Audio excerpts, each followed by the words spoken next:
Hello students, this is your English literature class and today we are going to learn chapter 2 The Parrot Who Wouldn't Talk. So let's start. In this prose, we will read about the four characters Aunt Ruby, grandmother, grandfather, and author. So, first I will read the prose for you and after I will explain. Okay? The parrot who wouldn't talk. When I was growing up in Missouri, almost all our neighbors kept a pet parrot or a parakeet or a small lovebird. Sometimes these birds would learn to talk.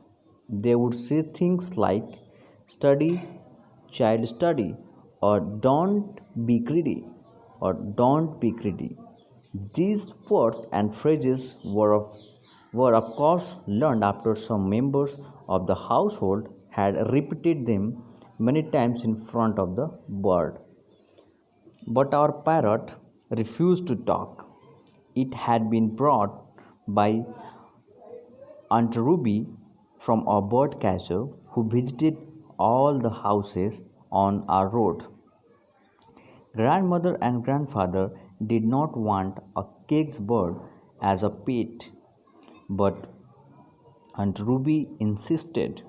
So she bought the parrot and tried to teach it to talk, but the bird disliked her.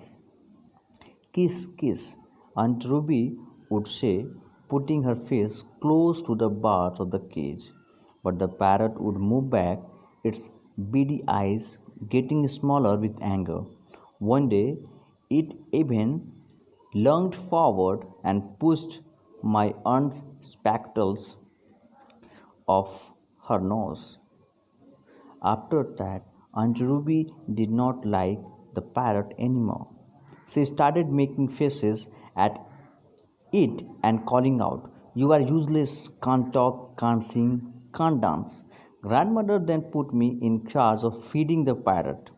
It happily took green chilies, pieces of papaya, and ripe tomatoes from my hands.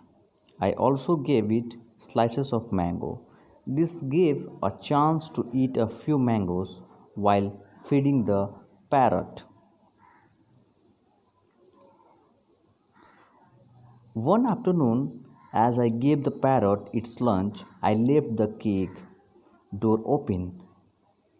Seconds later, the birds flew away to sit on the mango tree.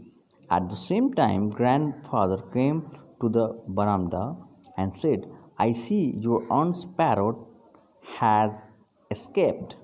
"I am very sorry," I said. Aunt Ruby was upset. She wanted to buy another parrot. We promised to buy her a bowl of goldfish instead. "But goldfish don't talk," said Aunt Ruby. "Neither did your bird," replied grandfather with a smile. I thought that we would never see the parrot again, but maybe it missed the green chilies because a few days later I found the bird sitting on the veranda railing and looking at me unselfishly. I gave it half my mangoes. Just then, Aunt Ruby came outside and cried out, "Look, it's my parrot. It must have missed me." With a loud squawk, the parrot flew to the nearest rose bush.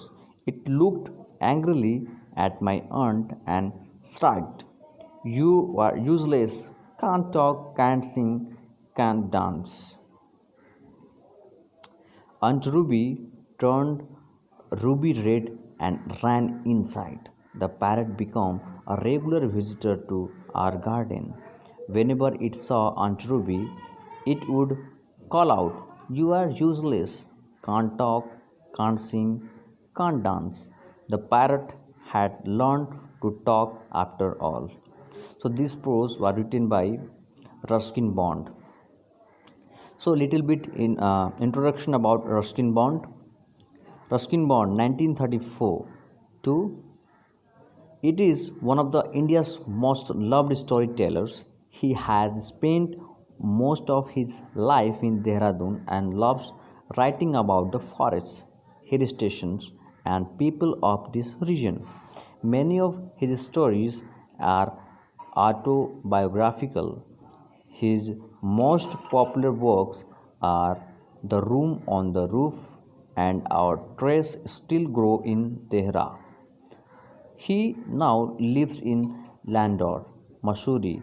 He has won the Sahitya Akademi Award and has also been awarded the Padma Shri and the Padma Bhushan.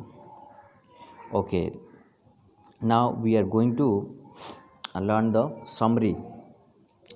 So, the parrot who wouldn't talk.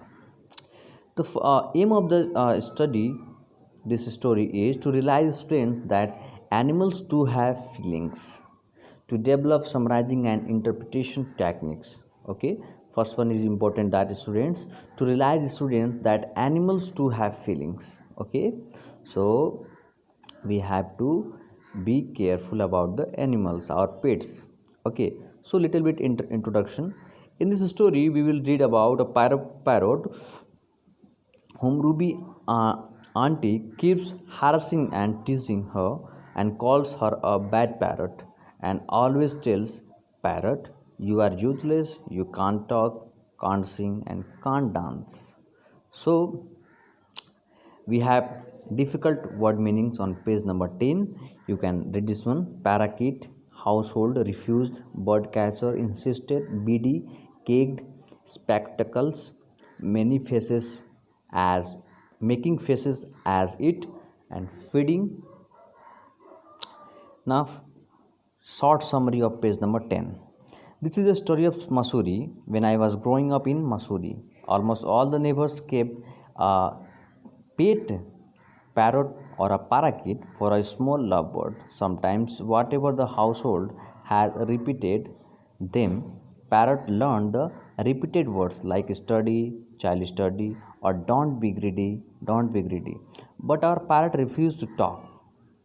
Ruby auntie bought our parrot from a bird catcher. Our grandfather and grandmother did not want her to stay in cage, but our aunt wanted parrot to remain in cage.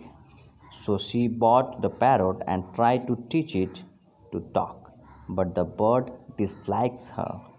Kiss kiss Aunt Ruby would say, putting her face thus to the bars of the cake, but the parrot turned back angrily. One day it happened that the parrot came out of the cake and grabbed the spectacles of the aunt and pushed it. From that day on, aunt did not like parrot at all. Always kept saying, you are useless, you can't talk, you can't sing, you can't dance, etc. So later, our grandmother gave me the task of feeding the parrot, and very happily, a green chilies, piece of papaya, and ripe tomatoes used to eat from my hand. During this time, when I used feed mango slices to the parrot, I also got the chance to eat some mango slices. Okay, so also we have difficult word meanings in page number 11 and 12. Escaped, upset, promised, instead, railing, unselfishly, squawk, angrily, striked, turned ruby red, after all. Okay, now summary of page number 11 and 12. One afternoon, I gave Parrot her lunch, and after giving lunch, I opened his cake. Then he immediately flew out of the cake and sat on the mango tree. Then the grandmother, who was in the veranda, saw it and said that Aunt's parrot flew away. I am very sorry, I said. Our Aunt Ruby got very upset. Then we promised them that we will give a goldfish instead for a parrot. Then the aunt said that goldfish cannot talk, can it? Then from behind the grandfather laughed and said, did you parrot talk? Then I thought that parrot seems to never see us anymore. But then I thought that whatever she ate, green chilies or mangoes, he will miss him a lot. One day I saw the parrot sitting on the veranda railing and watching without any selfishness. Then I gave it half my mango. Then Aunt Ruby saw parrot and came out of the veranda and shouted that this is my parrot. When the parrot looked at the aunt, she said and made a loud squawk, very flew to the nearest rose bush.